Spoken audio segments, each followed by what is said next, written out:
जय श्री राम मित्रों। आज मैं चर्चा करूंगा निगेटिव थिंकिंग पे। कई बार लोग अपने मन की शिकायत करते हैं, आते हैं मेरे पास और बोलते हैं कि यार मेरे मन में निगेटिव थिंकिंग बहुत आती है, नकारात्मक विचार जो है बहुत आते हैं। एक दिन एक सज्जन आए मेरे पास और बोले कि मेरा मन तो बहुत खराब होता है।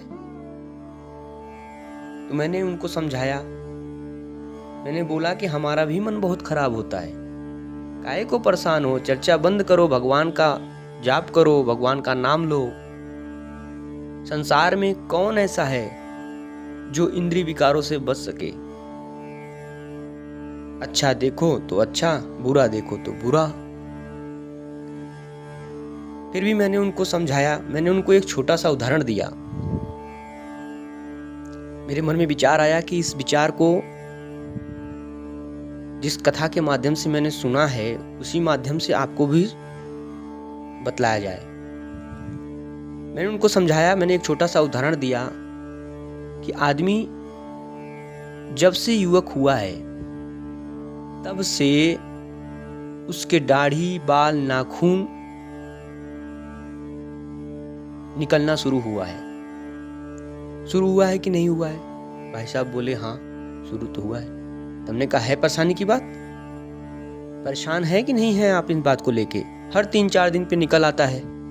तो क्या आप इस चीज का शिकायत भगवान से करने जाते हैं या किसी महात्मा को जाके इसका उपाय पूछते हैं,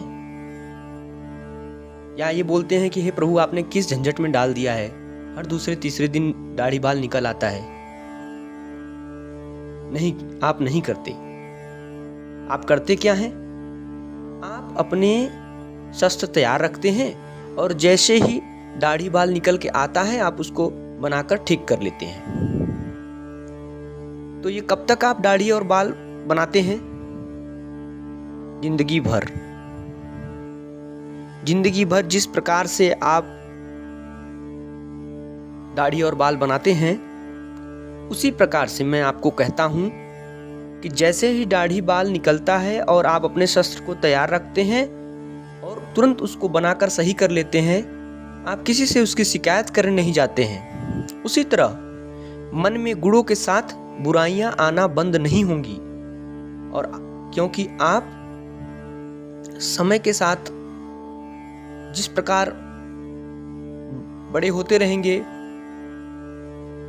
आपके गुणों के साथ बुराइयां आना बंद नहीं होंगी। आप क्यों किसी का समय व्यर्थ कर रहे हो? क्यों किसी का समय बर्बाद कर रहे हो? आप अपने ध्यान और सत्संग का हथियार तैयार रखो और जैसे ही ये निकले इन्हें बना दो। मगर ऐसा नहीं है कि एक बार आपने सत्संग में जाकर के हो आए और आपने एक बार साधना कर लिया, एक बार आपने पूजा पाठ कर लिया तो आपको दोबारा से मन में विकार नहीं आएगा। ऐसा नहीं है, ये दोबारा भी आएगा। तो ऐसा नहीं है कि दोबारा नहीं निकलेगा, ये फिर से आएगा। तो उन्होंने पूछा कि कब तक ये मन और साधना करता रहूंगा मैं? तो मैंने उनको साफ बतलाया, देख भाई, जिस प्रकार ये दाढ़ी और बाल बनाना जिंदगी भर रहता है, जब तक आप जीवित हो तब तक ये दाढ़ी बाल बनाते रहते हो, हर दूसरे तीसरे दिन, हर दूसरे तीसरे दिन। उसी प्रकार ये तन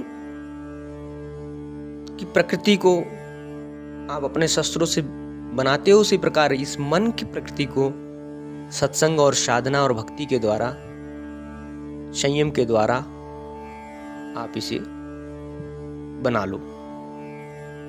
परेशान मत हो आप। जैसे ये तन की प्रकृति है वैसे ही मन की प्रकृति है। इसलिए भाई गुणदोष मई सृष्टि है और आप इसको सत्संग और साधना के द्वारा, भगवान की भक्ति के द्वारा इस अवगुण को दूर कर सकते हैं।